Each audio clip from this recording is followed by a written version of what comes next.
Okay, Bart Prince, a very interesting North American architect. Let's read a little bit. He was born on June 24th, 1947. He's an American architect based in Albuquerque, in New Mexico. He is best known for his highly organic style of architecture. So again, Bart Prince. This is the man, and a rather unique architect. His favorite musical composer is Claude Debussy. Like the French composer, Prince has eschewed traditional style, rejected norms, broken established rules, and received his fair share of criticism and acclaim in the process. Nice. So let's see. This person wrote about him. For 5 decades. Architect Bart Prince has been told time and again, you can't do that. Well, the students here know this expression, you can't do that. This has never given him a moment's pause. So he didn't stop when people would tell him, you can't do that. So I think already I introduced him. I hope I hope I stirred up your curiosity. I'll show you some drawings. These are working drawings. I don't know why they are shown, on his website and the white lines on a black background, but you already see something, and you see the buildings because they were built, and they were built just like you see in the drawings. An unusual architect, Bart Prince, by any standard. Not afraid to work with various geometries, of course, and you can imagine if people told him you can't do that, it's because he shocked them. Sometimes he shocked them. It's not really very shocking, but it's still a very unusual kind of architecture. Bart Prince. We should remember this name because he's not even so old. I mean, yes, I mean, it's not, he's in the 70s, but since architects live to be over 90, his architecture is kind of otherworldly. It has some, since we talked about Mars, I was thinking of showing the architecture of Bart Prince. But I regret that he doesn't have more drawings with black line on white paper. Anyway, let's look at this building, a residence from 1982, Dale and Margot Seymour in Los Altos, California. But I guess I don't have a picture with it here. Bart Prince renovates home based on the owner's love of math. No, I think it's this building. This is just an additional information. He renovated, but you'll see it's a radical renovation of the owner's home, who loved math, art, and geometry. Very nice triple love. So an existing residence had been on this site for nearly 50 years when the Seymours first bought it. After living there for several years, they began to notice that with each trembler or minor earthquake, a portion of the house was moving down the hill. When they contacted me, that's what the architect wrote, Bart Prince, they were interested in saving as much of the house as was structurally sound and replace the rest with new living areas, kitchen, and master bedroom suite. The site is covered with mature trees, which were carefully retained as part of the final design. The large curving glue laminated wood beams work in conjunction with a vertical and diagonal steel structure to create a large interior volume within which are suspended the various living areas. So now we'll look at some images, some pictures of the house. You can see it's rather unusual, not to say rather wild, and that's how he builds. That's how he built. You'll never see a straight building from Bart Prince.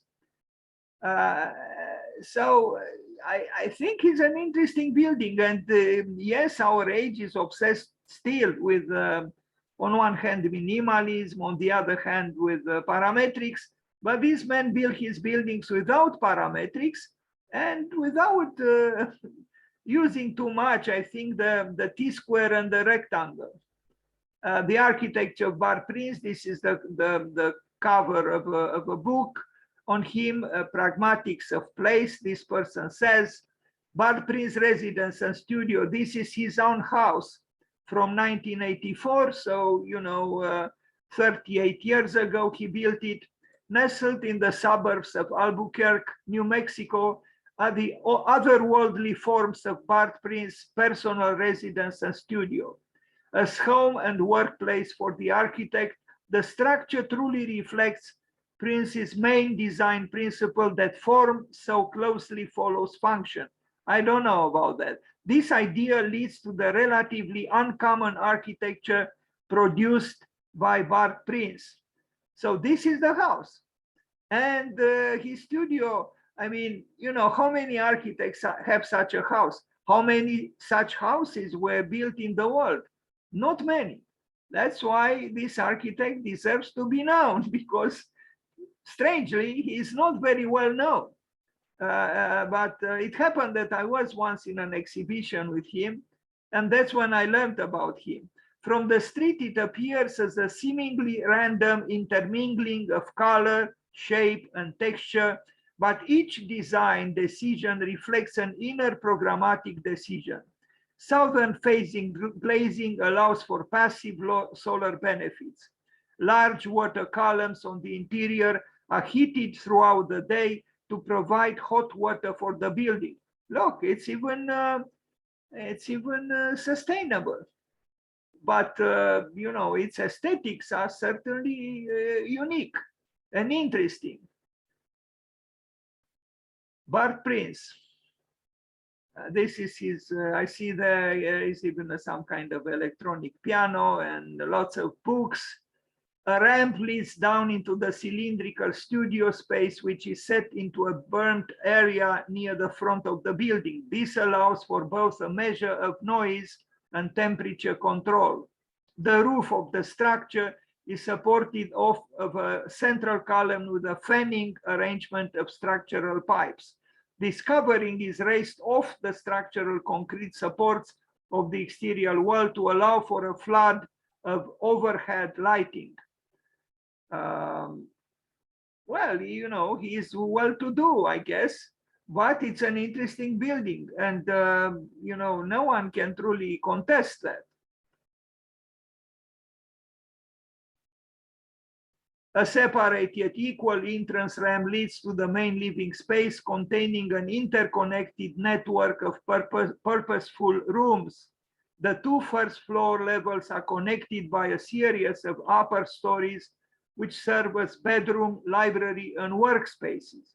A stone tower was added to the building in 1990 and serves on the lower level as a library and the upper level as a drawing storage area.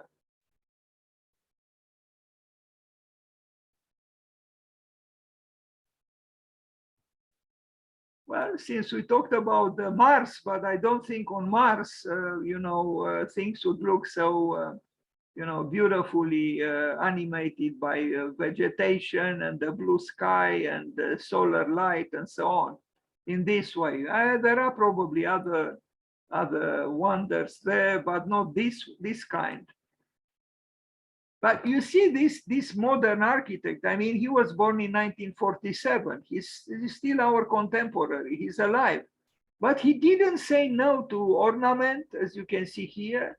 And he didn't say no to organic materials. He didn't say no to, creative exuberance, which many rationalists of today try to avoid.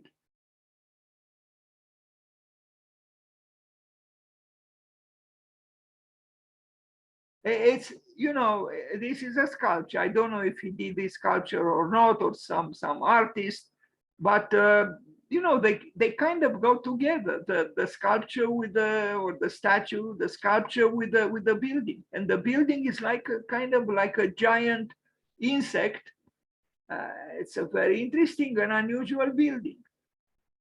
Bart Prince. There are books on him. There are, Japanese magazines devoted to him. So he is known. But the general public, so to speak, doesn't know anything about Bart Prince.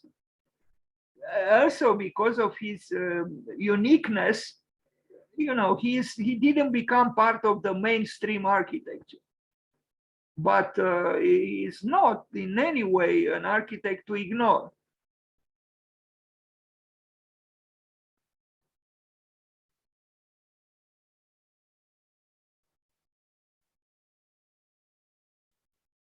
Bart Prince. He also built this building. I think he's here is his studio, or so both buildings, but you see they are very different. This building from this building, they are very different. He built both. So sorry, this is the art gallery. So he has an art gallery, and this is where he lives. And I guess his studio is here, and here is just, well, if I am to say, call it just, it's just an art gallery. Look at this. I mean, talking about exuberance. Well, here it is. The power of emotions, the power of expressivity, the power of, being unafraid to break rules and to break regulations and to express yourself. Interesting architect, Bart Prince, and I want to thank you for, inspiring me to make this presentation now. Of course, God willing, I will make one on June when is his birthday, but nothing wrong to present him now as well. When a building assumes also sculpture, painting, the artistic side of life and of the profession, I think it benefits.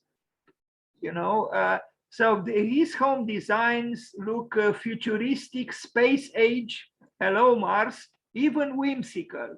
He uses uncommon building materials, including cork, wine bottles, black steel pipes, and copper sheet metal. Beautiful. So he uses even, things which are not meant for the construction industry. Wine bottles or cork. Great. A pavilion for the Japanese art at the Los Angeles County Museum of Art with Bruce Goff. If I'm stirred up, I might introduce you also to Bruce Goff. Bruce Goff, a very important North American architect who turned his back on Frank Lloyd Wright. Bruce Goff, as a young man, went to Frank Lloyd Wright to work for him, but after a very short while, he decided to leave.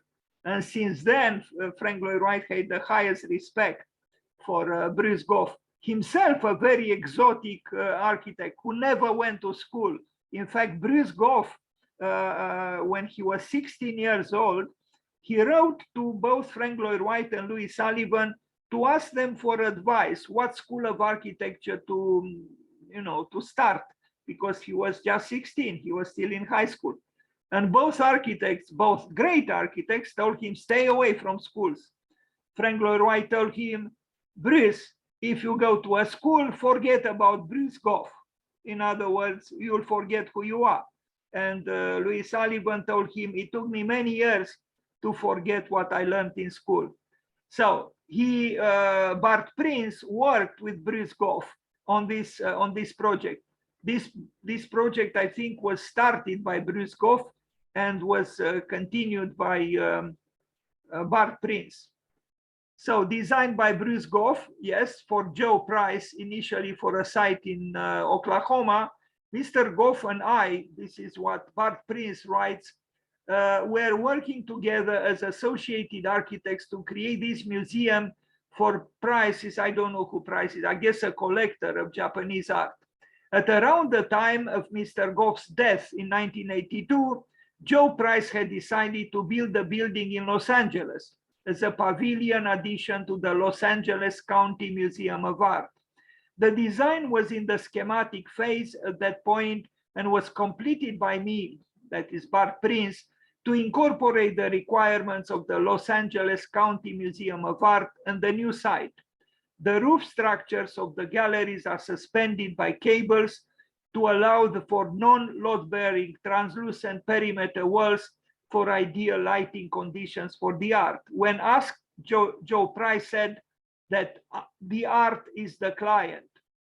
Very nice. So all design decisions were made based on what was best for the art. And this is the building. Again, it was based on the design of Bruce Goff, but Bart Prince continued the work since Bruce Goff died in 1982. It's an institutional building. Maybe it's a little bit less interesting than his private homes, but still, you know, it has interesting parts. I look at the plan.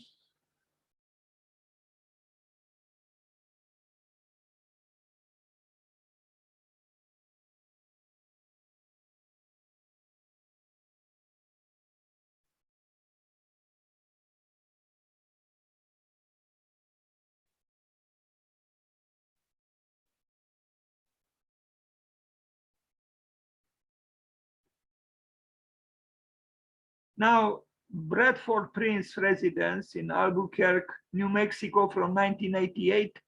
This is a larger building. It's still an interesting building. It's clear that Bart Prince was not an inhibited architect. You know, he employed even, you know, kind of ruined walls. I mean, you know, willfully ruined by him, by the designer, which is, you know, rather unusual. I mean, it wasn't maybe so unusual at that time in the midst of postmodernism, but he never employed, you know, Greek columns or anything like this. It's an architecture of originality. And it's good that it is. Again, an interesting building. I mean, if I would pass by it, I would certainly stop. I would stop and look because it's unusual, it's unique.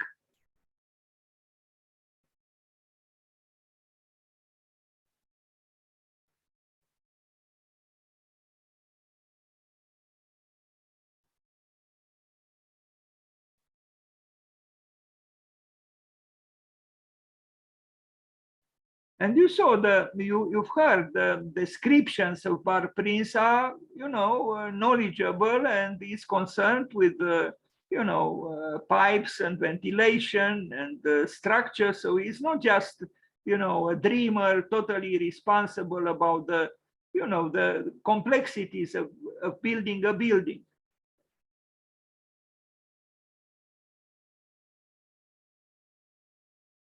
Yes, I think he is at his best building, you know, unique residences.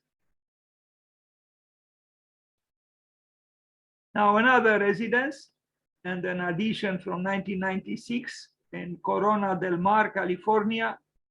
Now look at this one, you know, look what is happening here, even on the right, is unbelievable. And this man in 1989, he didn't work with parametrics.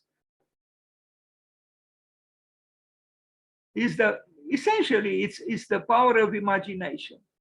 That's what it is, the power of imagination.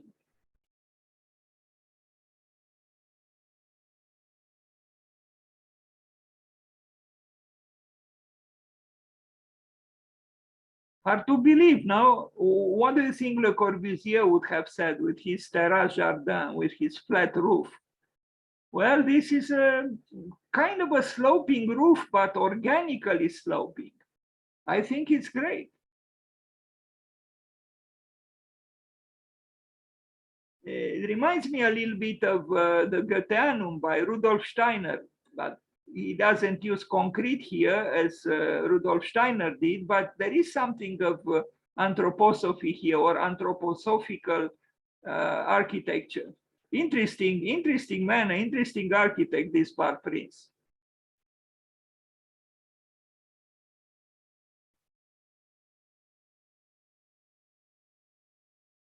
imagine making the working drawings for these buildings, where everything is. But then, we know from history, well, there is a computer here. In fact, there is a desk, like a space station, within a space station. He designed everything, even,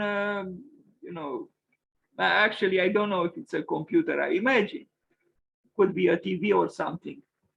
Anyway, this man is not, an adversary of the future. Quite the opposite. He's anticipating it, and he's, working for it.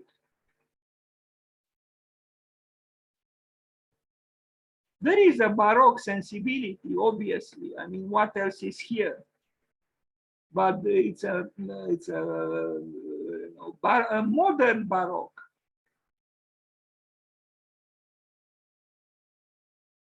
By the way of this, I could show you some projects from the Institute of Architecture in Vienna by students in the postgraduate program, excessive. My God, what those people did. I say did because that program does not exist any longer. But anyway, let's look at this residence in Idaho, 1991. These are wild buildings of a free man.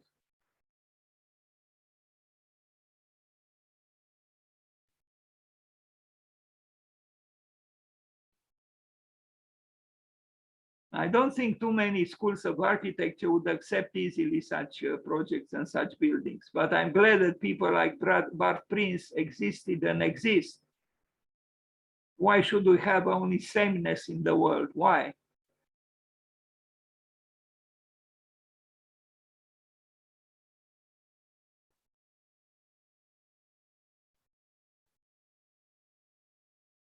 Not bad.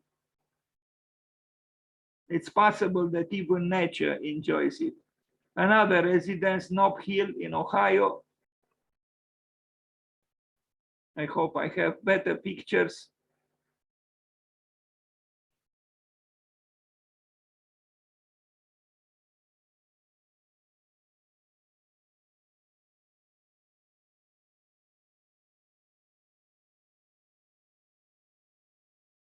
I keep going back to the manifesto that Gropius wrote in 1919 for the Bauhaus, where he said that between the craftsman and the architect, there is only one difference. They are both rooted in craft, but the architect, the artist, is an exalted craftsman. And these things extending, unfunctionally, so to speak, serve exactly that purpose. Exaltation. It's about a longing for the infinite in a way, and emotion is important. So yes, they serve the function of exaltation. Good, we need exaltation too. I think badly, actually. Otherwise, we might die of boredom and apathy and indifference. There are very interesting things happening in this house, in these houses, aren't there? Aren't they? I mean, let's compare this building or the buildings we saw with with the white cubes that I don't know what architects do, meaning most architects. Judy and Stuart Spence residence, 1991 in South Pasadena, California. So commissioned this architect Bart Prince to design an extension to their 1920s Spanish style house. They wanted to provide exhibition space for the rapidly expanding art collection, plus entertaining spaces and the swimming pool. He gave them this luminous addition wrapped around the conventional stucco house like a Nautilus shell, enclosing an ancient sycamore while filtering light into the interior volumes. This one doesn't move me so much, maybe because it's too, in a way, too, I don't know, in a way civilized. Something seems to be, I hope I'm wrong, but there is, I don't know, there is something in this house which I don't like so much. Yes, the spaces are still interesting, but it's too, I don't know, bourgeois in a way for my taste. But then who am I to, say anything? Because of course I don't live in such surroundings. Anyway, George Grado, Barbie Brand Benton residence in Aspen, Colorado, 1993. So built on a beautiful 40-acre site above Aspen, the Grados wanted to build one structure that would provide space for their family, guests, entertaining on a large scale, office and workspace, gymnasium and exercise pools.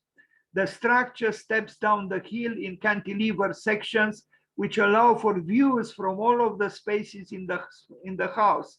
Part of the program from the beginning was for me, for Bart Prince, to design the spaces within which this family could work out, no, Barbie Benton, I don't know who she is, could work out her ideas for interior design to complement the way they wanted to live in the house. So this is the house. Sorry for the small resolution. I hope I have other pictures here. But you see, it's an architecture of, some, otherness or some space age attributes. Look at the plan of the house. Bart Prince in Aspen, Colorado. It's a large house, of course.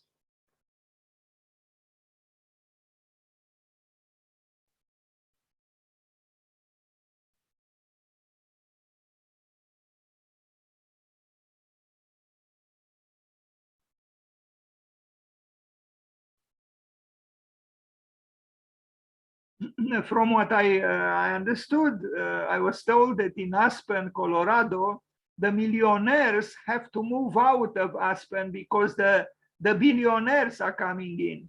Can you imagine?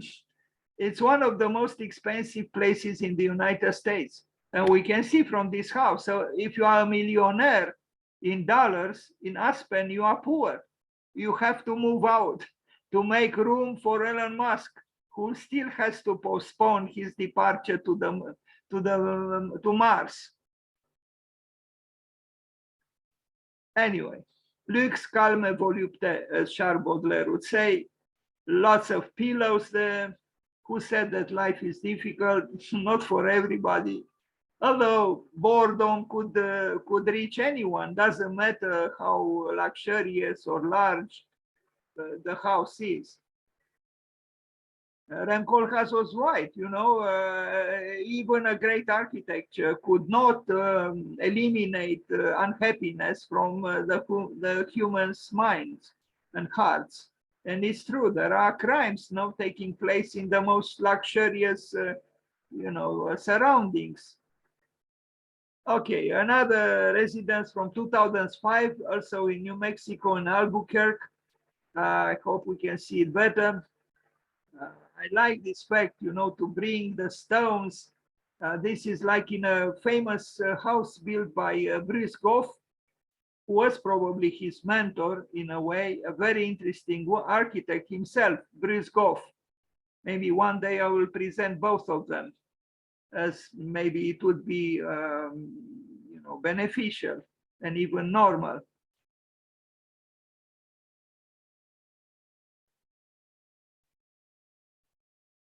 We already saw, I don't know, it looks similar now to either I showed this house twice, or it does look similar, or he repeats something from a previous work. It's possible. I mean, previously shown work. Here is a view from the air. Bart Prince. I don't like these white on black drawings. They are a little bit difficult to read, but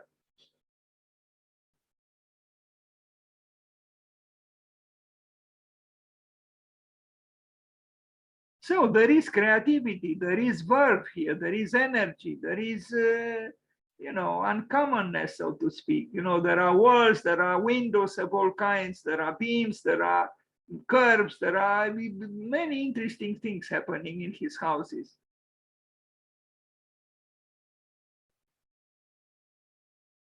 Another residence in California, 1993. So this house was designed to be used initially as a weekend and holiday retreat, but to eventually become the full-time residence for the Heights after their retirement. I guess the name of the beneficiary is Heights.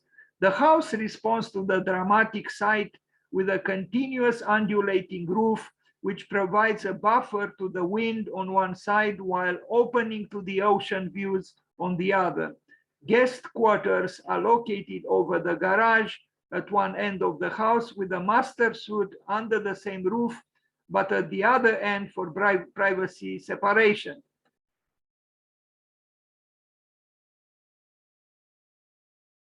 He works with convexity and concavity. We saw this one too. I don't know what's going on. I'm probably showing some of his projects twice.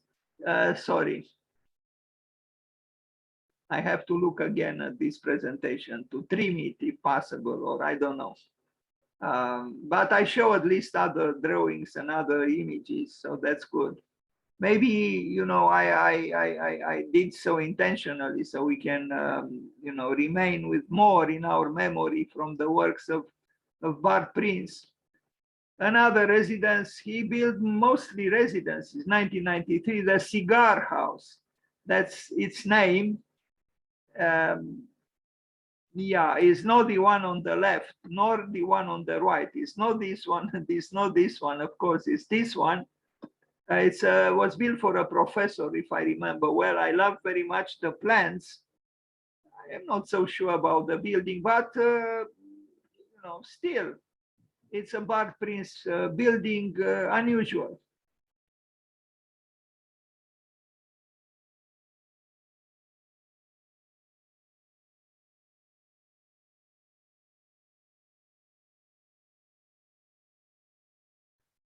I guess he calls the plan, you know, the cigar.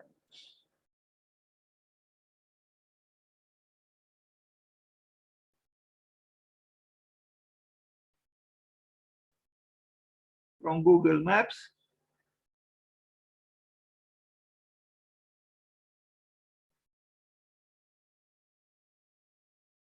I guess he deserved that, you know, replica from most people. You can't do that. Well, he did it. Another residence in New Mexico. So Robert Burden and Kathleen Wigner wanted to live in a cabin on the Jemez River for their permanent home. The building is lifted on a superstructure of telephone poles as a protection from flooding and to make the most of views in all directions. The ground level is thus open, allowing for views through the river at that level, as well as covered exterior spaces for parking and picnics. Living areas and studio spaces are on the first level above ground, with bedrooms on the level above. The roof provides a large deck with 360-degree views, jacuzzi, and outdoor sleeping spaces. A spectacular building in this case as well, no?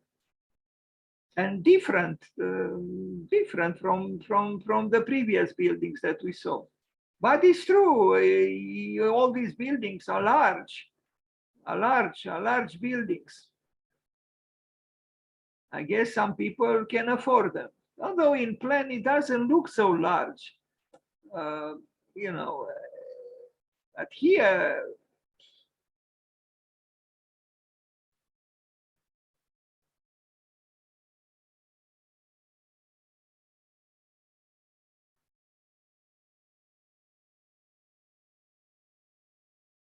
if you look at the plan, you wouldn't expect the views that we just looked at.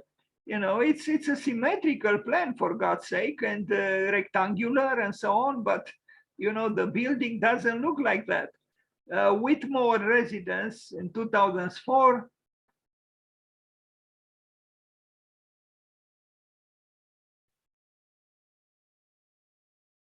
I guess he likes pillows too, because I saw previously also a long, you know, a long sofa with plenty of For parties, of course, these people love to party. They love the good life. If by partying we mean good life, which we can debate actually. But anyway, it is an interesting building, this one too, some kind of an apparition in front of those cliffs.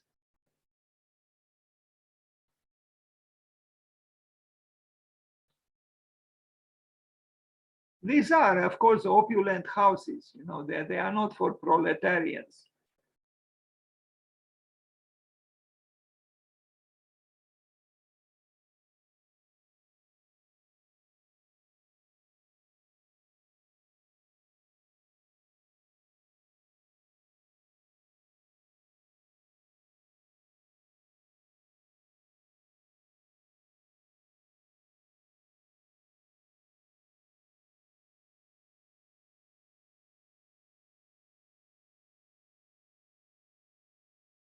I like the fact that he doesn't use only, you know, large surfaces of glass, although the, you know, the geometry is has variations, but also he uses, you know, masonry like we see here on the left and on the right, and narrow, tall windows. So he's not a dogmatic architect. He's quite free in the way he handles form. Portrait in concrete, wood, and steel. A Bart Prince designed dream home in Glorieta. Bart Prince. Another house in Columbus, Ohio. I have seen so much poverty in Columbus, Ohio, but you know, what we look at here is certainly not about poverty. You can walk for miles in Columbus and not see a human being. You see only deserted stores. Well, probably you might see you know, someone who consumes some drugs or an alcoholic, and just cars running and running, very, very depressing. Not to mention the racial discrimination, where actually I was discriminated against because I was white and I had a bus ticket bought from New York to go from Columbus to Cincinnati. The driver didn't take me, simply didn't take me. I remained in the bus station, and the bus left without me, although I had a ticket bought, just because I was white. So discrimination, racial discrimination, works in both senses. And then I was so outraged, I made a big scandal there in the bus station, and most people there were blacks. I was lucky that there was a man there who was not black, was white, and he took my side, and they returned me the money for the ticket. And so I had to return to New York because the next bus to Cincinnati was very late in the evening, and I had to meet someone, and I returned to New York. But it's amazing that in the 21st century, I mean, come on, it's not amazing. We have the war now in Ukraine. So, you know, there are all kinds of unacceptable things happening. But in the United States, you know, discrimination and racism still exist, and it's a big problem. A big problem in the big cities now. I didn't feel any kind of you know, discrimination in New York City or Chicago, but in the South, where Columbus is, it's a different story. Anyway, another residence, 2002. This one different. I think this one was purchased by a Chinese. Yeah, I see Fu residence. He bought it or he built it. It's interesting, you know, it's a little bit different, but even this one looks, you know, unsettling somehow, you know, for the earthly sensibility. It has some, you know, otherworldliness about it. Let's read. The Fu residence was conceived as a series of incidents located along an elongated portal raised high off the desert floor. I had seen pictures of this house and did not expect to find something I liked when I visited it. I guess this is the the client. Anyway, let's continue. In pictures, the building appears crisp and white against the desert sky and feels alien to the landscape. However, the longer I spent walking around this building, the more it seemed to make sense. The building is not white, as the picture suggests, but a cream color, and the exterior surfaces are textured by sand. From the dry creek bed below it, the building looks like some sort of desert insect, harsh, sharp, and rugged. It felt like it had thin insect-like legs, and it let the tumbleweeds roll by beneath it. From a car, the building looks like a centipede, frozen so it won't be noticed. In a site that is only desert and sky, this building chooses the sky, yet it clings to the desert as it knows that is where it belongs. Nice text. I don't know who wrote it. Maybe a critic or I don't know, but the building is interesting indeed. You know, it is modern, clearly. It's volumetrically engaging, is enticing. It has that otherness about it. You know, and it's huge. You know, look at this. It's huge. But it is interesting indeed. I like it. And here it doesn't bother me at all, whiteness or that cream light color that it has. It's somehow okay, you know, between the earth and the sky in this particular landscape. It is indeed, has something of a space station. You know, it's otherworldly. Bart Prince, bravo to him.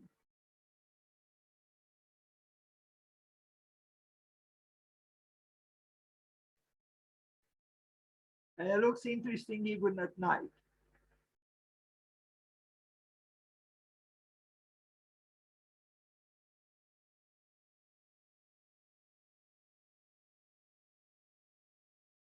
The insect, a giant insect with thin legs. Now, townhomes, he built even townhomes, 2004 in New Mexico. Now, for townhomes, it's a little bit more difficult, but even here, his houses or townhomes are still Bart Prince, you know, row houses, but you know, they are not common. Well, the garage door is common. What can we do about it? You know, he could have done better, I think, but maybe they ran out of money. I don't know. But thanks to the roofs, the skyline is Bart Prince. That's it. So I thank you for being here.